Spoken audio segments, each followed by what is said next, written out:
Bonjour tout le monde, bienvenue dans Power Apps et aujourd'hui on va s'intéresser aux galeries. Donc je vous montre un exemple, ici j'ai une première galerie où je vais retrouver des catégories et une deuxième galerie où pour chaque catégorie je vais retrouver un produit associé et un prix unitaire. Et donc si je clique ici sur galerie 1, ça va filtrer ma galerie 2 en fonction du produit sélectionné, et si je clique sur galerie 2, enfin catégorie 2 pardon, ça filtre ma galerie, etc. Et donc là en plus de mon filtre par catégorie, je peux en plus faire une recherche par texte. Donc ici, si je tape le 1, j'ai bien le produit 1 de la catégorie 1. Donc on va voir tout ça dans cette vidéo, comment créer donc plusieurs galeries, les relier entre elles, et également introduire une notion de recherche de texte. Donc là, je vais tout réinitialiser et on est parti. Donc pour ce faire, je vais aller sur un nouvel écran où j'ai juste inséré mes deux galeries. Donc pour rappel, pour insérer les galeries, vous allez dans Insérer. Et donc moi, comme j'ai un petit écran, elles sont cachées ici dans le menu plus. Et je vais retrouver mes galeries. Et donc j'ai inséré des galeries de type vertical vide. Donc sur ces galeries de type vertical vide, j'ai connecté mes données. Donc j'ai ma liste 1 qui contient mes catégories. Et ici j'ai ma liste 2 qui, pour chaque catégorie, on a les produits associés. Donc on va commencer par la première, liste 1. Donc je vais la mettre sur toute la largeur. Je vais laisser un petit espace en haut pour faire un en-tête, comme on a vu précédemment. Et je vais la mettre, voilà, comme ceci, c'est pas mal. Donc là, par défaut, vous voyez, si je clique sur la première ligne, ma ligne prend toute la largeur. Donc ça, je vais le changer. Et pour ce faire, je vais aller dans la propriété de ma galerie ici, qui s'appelle Warp Count, qui est ici. Et donc, je vais découper ma ligne 1 en 3 colonnes. Donc, je vais mettre 3. Et ainsi, j'ai du coup cet espace qui est divisé en 3 pour chaque ligne. Et donc là, je vais plutôt qu'insérer une étiquette de texte. Alors, je vous montre, si je mets une étiquette de texte, je vais bien retrouver mes 3 catégories. Mais l'inconvénient avec l'étiquette de texte, c'est que quand je me mets en lecture, vous voyez, quand l'utilisateur va passer la souris dessus, il ne va pas comprendre, en tout cas visuellement, il n'y a pas d'indication comme quoi c'est cliquable. Donc, pour faire ça, plutôt que de mettre une étiquette de texte, on l'enlève et on va plutôt insérer. Donc pensez à bien cliquer sur le premier élément de la galerie à chaque fois et on va insérer un bouton. Voilà. Ce bouton, je vais le mettre sur toute la largeur et ça va me créer une erreur normalement. Voilà, j'ai mon erreur. Donc l'erreur, elle est due à quoi en fait? Sur la largeur du bouton, la propriété width. En fait ici, il m'a remplacé la virgule par un point. Et ça, il n'a pas compris. Donc ici, je vais enlever le point, je vais dire non, c'est une virgule. Et l'erreur est réparée. Donc là, mon bouton est pas très large, donc je vais essayer de le grossir. Mais pour ce faire, je vais devoir grossir, je pense, mon premier élément. Donc tant pis, je vais devoir réduire encore un peu ici. Et élargir ma première ligne. Voilà. Donc là, hop, je vais pouvoir le grossir. Et j'ai pas eu d'erreur, ça veut dire que je suis pas allé jusqu'au bout. Voilà, comme ça, et j'ai plus d'erreur, donc tant mieux, on prend. Donc là, j'ai mon bouton qui couvre 3 surfaces. Donc l'intérêt du bouton, si je me remets en lecture, c'est que quand je vais passer ma souris dessus, contrairement au texte, il y a une indication pour l'utilisateur que c'est cliquable. Donc maintenant, on va le personnaliser ce bouton. Donc je vais commencer par enlever les radius. Donc les radius, ce sont les petits angles arrondis qui sont, si ma souris veut bien. Voilà, donc là vous voyez il y a des petits angles arrondis, donc c'est ce qu'on appelle le radius. Donc ici dans les propriétés avancées du bouton, je vais aller dans rad, enfin taper rad pour aller chercher le radius. Donc pour rappel, je travaille sur le premier élément de ma galerie et tout ce que je vais faire sur le premier sera appliqué aux autres éléments. Donc ici je vais mettre mon radius à 0, enfin mais, parce que du coup il y en a plusieurs.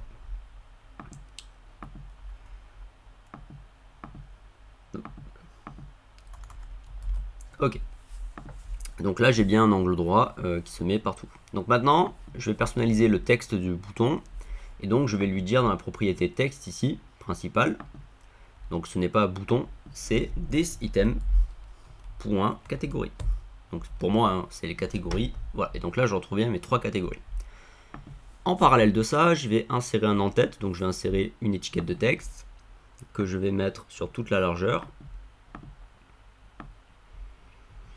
Voilà, impeccable. Donc là, ça va être, je crois que j'avais mis tuto sur les galeries. Donc ça, on va le mettre en forme. Donc dans le menu accueil, je vais centrer ces éléments. Je vais mettre le texte en blanc. Voilà, impeccable. Remplir comme ça. On va mettre tout ça en gras. Et on va partir sur du 28. Et condensate. Ok. J'ai un début d'en-tête. Alors là déjà je peux recoller si je le souhaite mes catégories à mon en-tête, bon peu importe. Et je vais insérer deux éléments dans mon en-tête. Donc je vais insérer dans un premier temps une icône ici, enfin une icône rechargée qui est ici, qui va me servir pour annuler mes filtres. Donc ça on la personnalisera à la fin. Donc je vais juste la mettre en blanche ici dans la couleur pour qu'elle soit bien visible dans mon en-tête. Voilà. Et je vais insérer une deuxième chose, c'est une entrée de texte de type entrée de texte. Donc c'est le text input. Donc je clique, et mince, j'ai cliqué sur le mauvais. Donc je recommence. Texte, entrée de texte, voilà. Donc là c'est l'utilisateur qui va devoir taper du texte dans cet élément. Donc c'est le text input 3 dans mon exemple. Donc vous sera sûrement le premier, bon peu importe. Pensez juste à enlever le texte par défaut, parce qu'en fait si vous ne l'enlevez pas, ça va effectuer la recherche sur ce texte là. Donc ça va créer des galeries vides, enfin en tout cas il va chercher des choses incohérentes. Donc ça on l'enlève. Et ici on va plutôt le mettre ici, donc là je vais mettre rechercher un produit. Donc vous voyez le texte d'information se met en grisé au fond, donc c'est une indication pour l'utilisateur de ce qu'il doit faire. Maintenant qu'on est prêt, on va pouvoir travailler sur notre galerie ici. Alors hop, sur la galerie qui est ici, je vais la mettre là. Juste avant de travailler sur la galerie, je vais faire une dernière chose dans ma première galerie ici. Je vais aller sur la propriété du bouton qui s'appelle onSelect, donc quand on clique dessus, qui est là. Donc par défaut, il sélecte juste la ligne concernée. Et je vais rajouter un update context. Donc j'avais fait toute une vidéo sur les contextes, je vous mettrai le lien dans la description si vous voulez aller plus loin là-dessus. Donc là dans le update context, je vais en créer un nouveau qui va s'appeler -8 filtre. True.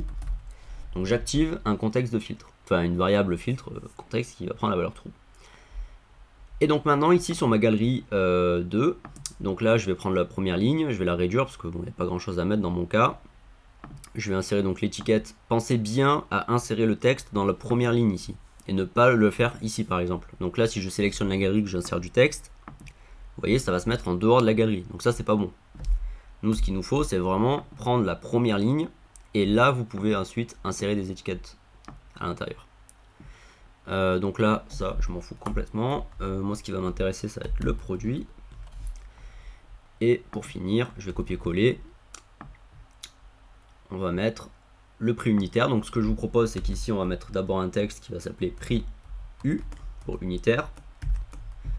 Espace espace, enfin espace avant, espace après. Ici je vais mettre un petit et pour dire que je vais mettre autre chose. Et donc là le et ça va être this item point prix unitaire. Donc là j'ai les chiffres, mais pas intéressant parce que je ne sais pas que ce sont des euros. Donc je vais pouvoir lui dire aussi petit et encore. Tu me dis que, enfin tu me précises que ce sont des euros. Et donc là j'ai bien les euros qui apparaissent. Alors déjà ce qu'on peut commencer à faire avant de créer les interactions entre les éléments, c'est au niveau de la catégorie ici, c'est remonter la somme des prix unitaires. Par exemple, ici j'ai une catégorie 1, donc j'ai 3 produits pour cette catégorie, et donc la somme de mes 3 produits ici, 10 plus 12 plus 16, représente 38 euros. Donc ça je pourrais le remonter ici dans ce champ texte. Donc pour ce faire, je vais cliquer sur le texte. Donc this item.catégorie, ça c'est très bien, je laisse. Je vais faire un petit et, donc je vais ouvrir une parenthèse. Alors je vais mettre un espace avant pour, voilà, pour plus clair. Et donc là je vais introduire la notion de somme. Donc je vais faire un sum pour faire une somme. Le nombre ça va être un filter, donc je vais filtrer en fait une base de données. Donc la base de données c'est ma collection 2. Pour rappel, ma collection 2 c'est celle-ci qui comporte tous les produits et les prix unitaires. Et la condition de filtre c'est que la catégorie de ma liste 2, qui est ici, hein, qui est représentée là par catégorie 1, soit égale à this item.catégorie, donc à la catégorie du bouton. Je ferme la parenthèse du filtre, point virgule pour sélectionner la valeur de somme, donc ça sera le prix unitaire, et je ferme la parenthèse pour fermer la somme. Et donc là j'ai bien un 38 qui remonte de cette expression. Et ensuite pour finaliser, je peux faire un petit et, je peux lui dire que ce sont des euros, et fermer la parenthèse, et fermer mon texte. Voilà, donc là vous allez un petit peu plus loin sur ce bouton. Maintenant, il nous reste à faire une chose, c'est à créer les interactions entre tous ces éléments. Donc ça va se passer dans cette galerie, donc je vais cliquer dessus. Dans la propriété item qui est ici, par défaut c'est call liste 2 dans mon cas, donc je vais la dérouler. Et je vais venir donc introduire ma formule qui va me permettre de créer toutes ces interactions. Donc la première formule, ça va être un short by colonne, donc ça va trier par colonne. La deuxième formule, ça va être un search, donc je vais effectuer une recherche, parce que je vous rappelle que j'ai un champ texte. Et là, dans la source de ma recherche, en fait, il va y avoir une condition. Parce que je vous rappelle que j'ai créé un contexte qui s'appelle filtre, Et donc je vais aller vérifier si j'ai cliqué dessus ou pas. Donc je vais dire si filtre est actif. Donc je mets juste filtre, il va renvoyer la valeur true ou false dans notre exemple. Donc s'il est actif, s'il est sur true, dans ce cas-là, ça veut dire que j'ai cliqué sur le bouton catégorie et donc il va filtrer ma collection 2. Et la condition de filtre, c'est que la catégorie de ma collection 2 est égale à ma galerie. Alors je pense que c'est la 3.selected.catégorie. Ouais, ça a l'air d'être ça. Donc en fait, pour rappel, ma galerie 3, vous voyez, si je reviens un petit peu en arrière, si je clique sur la galerie qui est ici, vous voyez, c'est bien pour moi, dans mon exemple, ma galerie 3. Donc vous, peut-être qu'elle sera un autre numéro, peu importe. Oula. Dans mon cas, moi, c'était bien la 3. Donc je reviens dans ma barre de formule, parce que là, du coup, forcément, j'ai des erreurs partout, j'ai pas fini.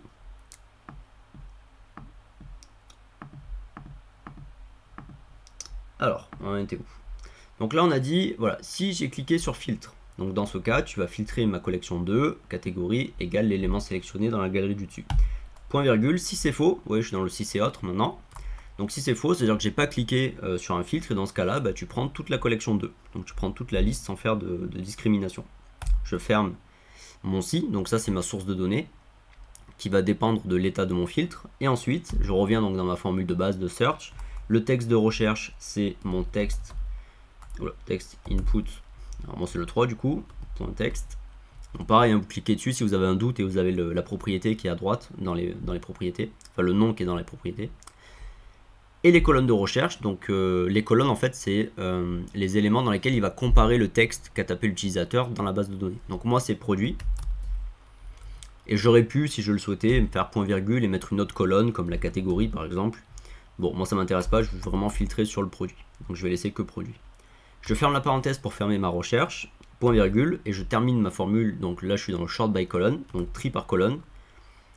Et je vais trier sur la colonne produit de manière ascendante, donc de A à Z. Et je ferme. Et voilà, là j'ai terminé. Donc si je me mets en lecture, côté utilisateur, si je clique maintenant sur une catégorie, j'ai bien la catégorie qui filtre ma galerie numéro 2. Et si je fais en plus une recherche, j'ai bien une recherche qui s'applique. Donc maintenant ce qu'il nous reste à faire, c'est à finaliser l'application, enfin cet exemple. Donc on va s'intéresser à ce bouton et également à la galerie, on va la finaliser aussi parce qu'il y a une petite chose qu'on peut améliorer. Donc la première chose qu'on peut améliorer, c'est ici mettre le bouton en vert quand on a cliqué dessus. Donc pour ce faire, je vais aller dans la propriété du bouton qui s'appelle Fill, donc qui correspond à l'arrière-plan, la couleur de l'arrière-plan. Donc par défaut c'est ce bleu là qui est pas très joli. Donc je vais dire si mon filtre est actif, donc si j'ai cliqué sur un des boutons, si c'est vrai, alors non pardon, j'ai deux conditions, là je suis en train de faire une bêtise, donc si et, parce qu'il y a deux conditions à vérifier. Premièrement, j'ai cliqué sur filtre, et la deuxième condition c'est que this item .is selected, c'est-à-dire que j'ai is selected. C'est-à-dire que j'ai cliqué sur cet élément en particulier. Si je ne mets pas le thisItem.isSelected, tous les boutons vont passer vert. Et c'est pas ce qui m'intéresse. Donc il faut vraiment que ce soit cet élément sélectionné. Et donc si tout ça c'est vrai, on va le mettre en green, en vert. Si c'est faux, on remet le bleu pas très joli et on ferme la parenthèse du si à la fin. Et voilà. Donc là maintenant, vous pouvez constater que quand je clique sur une catégorie, alors là j'ai ma recherche ici qui me gêne, donc je vais l'enlever. Voilà, si je clique sur une catégorie, j'ai bien la catégorie qui devient verte. Et enfin, pour finaliser, donc on va faire un peu le même principe sur ce bouton là-haut. Donc on va commencer par la propriété color, cette fois-ci, c'est pas fill, c'est color, parce que là c'est la couleur de l'icône.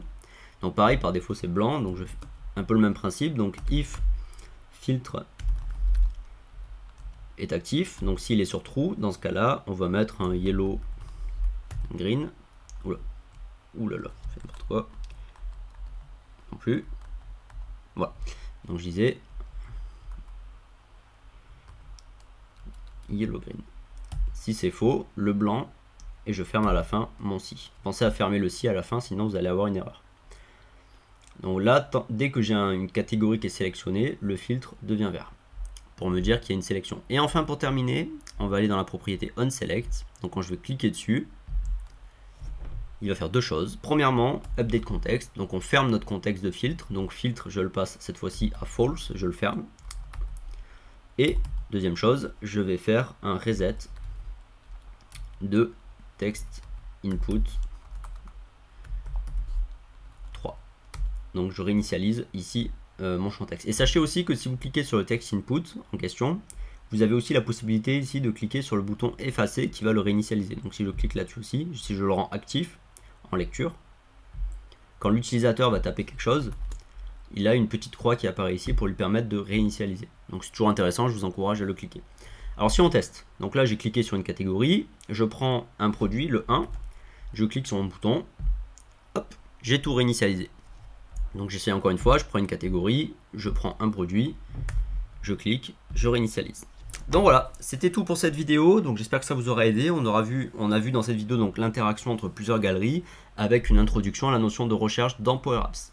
Et donc c'est tout pour moi, je vous dis à très bientôt pour de nouvelles vidéos. Bonne soirée à vous, au revoir.